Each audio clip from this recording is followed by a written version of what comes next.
Na današnji 13. seji Sveta Zavoda za pokojninsko in invalidsko zavarovanje smo odločali o pomembnih zadevah. Predvsem je dobro to, da lahko upokojencem v Sloveniji sporočimo, da bo končno prišlo do uskladitve pokojnin. Žal ne sistemske uskladitve po zakonu o pokojninskem in invalidskem zavarovanju, ampak po zakonu o izvrševanju proračuna za leto 2016-2017.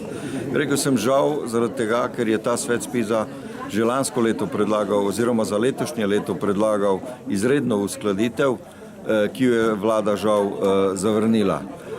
To seveda pomeni, da bo uskladitev, o kateri smo danes odločali, izvedena šele leta 2016 in seveda na nižjo osnovo, ker pač vlada žal ni dovolila oziroma ni dala soglasja k uskladitvi pokojnin tudi v letu 2015. Seveda bo ta minus vsak upokojenec čutil v svojem žepu in te neuskladitve seveda nikoli ne bo več dobil nazaj.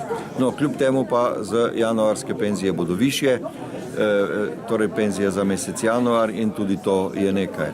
Drugo, kar je pomembno z današnje seje, je to, mi smo sprejeli finančni načrt za leto 2016, katerega, torej osnovno sporočilo njegovo je, da so zagotovljena sredstva za normalno izplačevanje penzij, pokojnin v letu 2016, da so prihodki in odhodki finančne blagajne, torej blagajne zavoda izravnani in da tukaj ne bo prav nobenih težav. Tisto, kar je razvidno iz tega proračuna, da dejansko začne padati realni delež tistih sredstev, ki prihajajo iz državnega proračuna v to blagajno.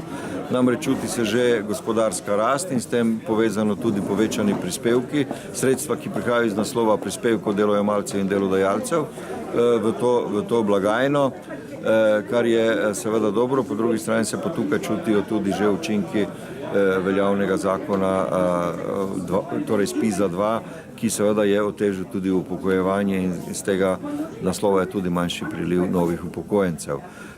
Torej, sporočilo upokojencem je, novo leto vstopamo z nekoliko višjimi pokojninami, mi se bomo pa trudili, da mogoče še do kakšne uskladitve pride, če bo seveda na strani vlade tokrat drugačna odločitev, da bo kakšno soglasje dano.